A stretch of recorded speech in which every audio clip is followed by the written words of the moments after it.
مرحبا شباب.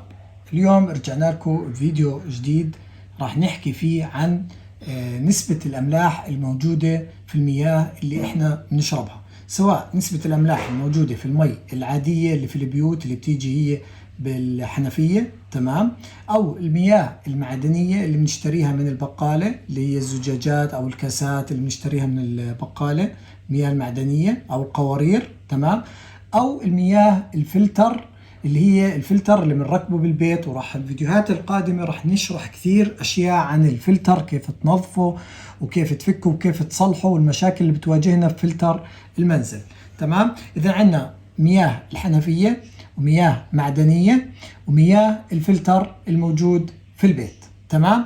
هلا كيف بدنا نقيس نسبة الأملاح في كل وحدة من هدول، وشو هي النسبة اللي لازم تكون صالحة للشرب، تمام، أو لري المزروعات.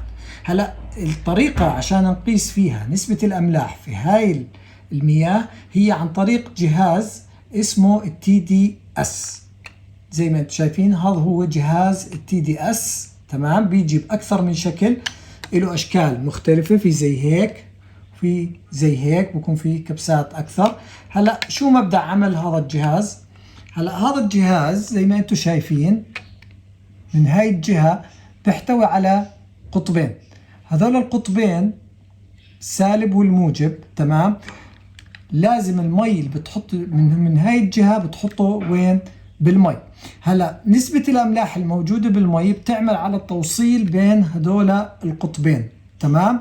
كل ما كانت نسبة الأملاح عالية بكون التوصيل بين القطبين أعلى، فبتكون القراءة اللي موجودة هنا أعلى، تمام. فبهاي الطريقة بقيس نسبة الأملاح. طبعا هو بيكون عبارة عن بطارية زي ما انتم شايفين، حط في بطارية وقطبين من هون المي تعمل على التوصيل بين القطبين. وزي ما انتم عارفين كل ما زادت نسبة الأملاح بزيد التوصيل بين القطبين وبتكتمل أكثر الدارة الكهربائية وبكون بقيس لنا نسبة الأملاح. في أجهزة زي هيك كمان بكون فيها مثلا الأون والأوف تشغيل، وفي هون كبسة هولد إذا بدك تحفظ النتيجة بعد ما تشيله من المي، لأنه أنت طول وأنت حاطه في كاسة الماء بضل معطيك القراءة، إذا شلته بروح. في كبسة هولد عشان تحفظ النتيجة عشان ما تنساها. في أجهزة كمان تي دي اس زي هيك بكون في كمان لقياس درجة الحرارة. احنا اللي بعنينا أكثر إشي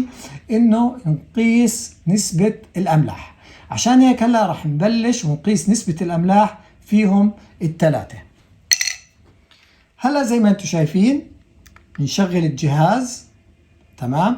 خلينا نبلش أول إشي مياه الحنفية اللي هي مياه البيت الموجودة بالحنفية، تمام. خلينا نحطه هون. زي ما انتم شايفين النسبة تقريبا 526.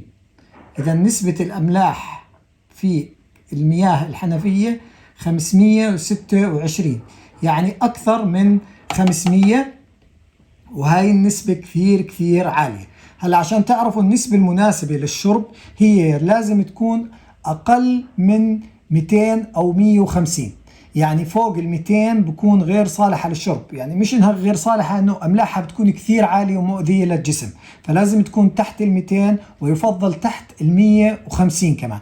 وكل ما نزلت عادي، يعني ما في مشكلة، يعني لو نزلت للصفر بكون ممتاز جدا، تكون المياه نظيفة جدا عذبة ما فيها اي نوع من الاملاح.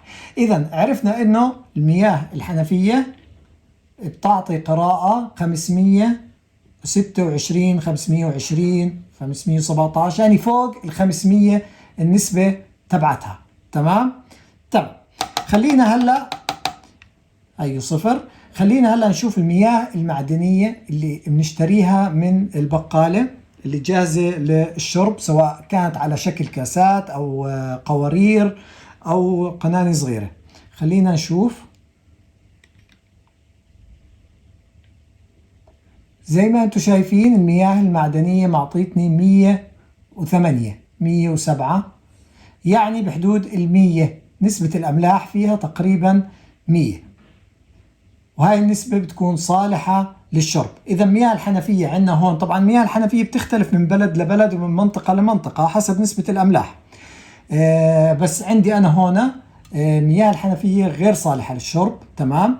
مياه المعدنية صالحة للشرب تقريبا 100 الأملاح فيها.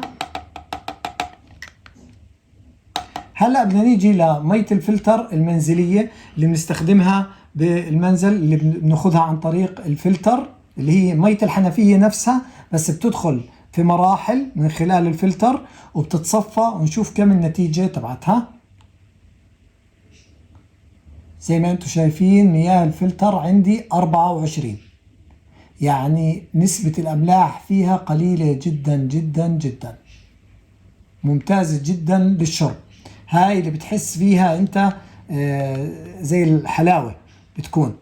اذا مياه الفلتر عندنا هون بين الثلاثة هدول هي افضل اشي كانت، لانه تقريبا 23 نسبة الاملاح، بينما المياه المعدنية 100 ومياه الحنفية فوق ال 500 غير صالحة للشرب. هلا احنا رح نعمل تجربة بسيطة هلا، اللي هي شو تأثير الاملاح. يعني نجيب مي ونشوف لو زودنا الاملاح عليها بتغير، حطينا ملح الطعام بتغير النتيجة ولا لا، ولو حطينا كمان سكر هل بتتغير ولا لا. لأنه إذا كانت بتتغير بهاي الطريقة ممكن يصير في حالة من حالات الغش، خصوصا في المياه المعدنية اللي بيبيعونا إياها للشرب. خلينا هلأ نجيب مي ونجرب نعمل التجربة. زي ما انتم شايفين راح نعمل التجربة على مياه الفلتر. ليش؟ لأنها هي أقل ملوحة بين الثلاث عينات اللي كانت موجودة عندنا. نرد نقيسها مرة ثانية نتأكد. زي ما انتم شايفين مياه الفلتر 23. تمام. هلا شو بدنا نعمل؟ بدنا نزود عليها ملح الطعام ونشوف هل في تأثير راح يصير ولا لا. هي تقريبا ملعقة من ملح الطعام، نحركها.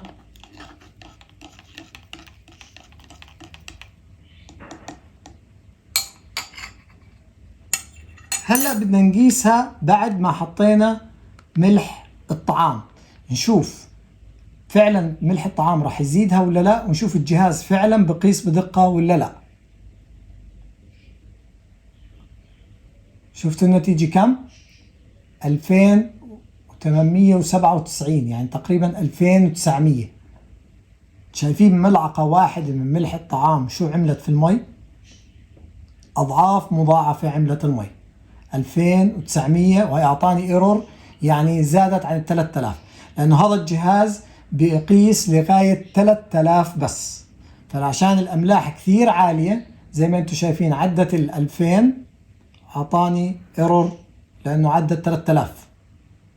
طيب خلينا نعمل نفس التجربة، بس بدل ما نضيف الملح نضيف سكر. هل ممكن يتغير، يزيد ولا يقل؟ خليكم معنا. وهلأ كبينا المي اللي فيها الأملاح الملح الطعام وردينا عبيناها من ماء الفلتر. نتأكد، نحط المقياس زي ما انتم شايفين 32 تقريبا، لأنه لسه متأثر الجهاز بكمية الأملاح ممكن اللي اجت على الأقطاب. 33.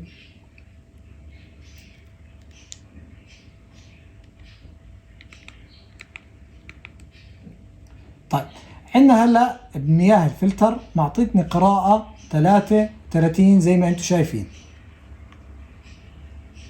33 32. خلينا هلا نضيف السكر ونشوف شو راح يصير في درجة الأملاح. طبعا ملعقة كبيرة من السكر، نحركها. هل ممكن انه يتغير القراءة ويعمل تأثير الملح وتزيد القراءة، ولا ممكن تقل؟ خلينا نشوف.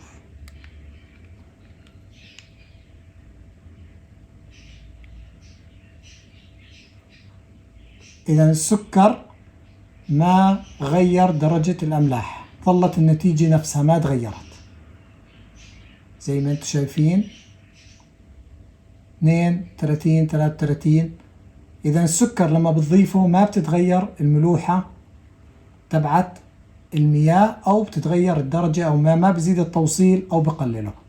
زي ما انتم شايفين نتيجة ثابتة. هلا هذا الجهاز مهم كثير يكون موجود في كل منزل عشان مية الشرب اللي في الحنفية تشوفها صالحة ولا لا. اثنين، عشان إذا عندك فلتر تقيس لما تطلع النتيجة عن 150 و200 تغير الشمعات، لأن الفلاتر الثلاثة اللي بتغيروا بشكل دوري. إذا كان عندك حديقة أو مزرعة صغيرة بتسقيها لازم يكون عندك هذا الجهاز عشان تشوف المياه اللي بتسقي فيها الزرع هل هي صالحة، لأنه إذا كانت كثيرة الملوحة فوق 500 وال700 هاي راح تأذي الأشجار والنباتات وتخليها تموت. يعني ما لازم تزيد عن 300 اللي هي مياه الري للزرع. تمام. بتمنى تكونوا استفدتوا من الفيديو. إذا عندكم أي استفسار أو أي سؤال اكتبوا لي في التعليقات، ولا تنسوا تدعمونا باللايك. شكرا.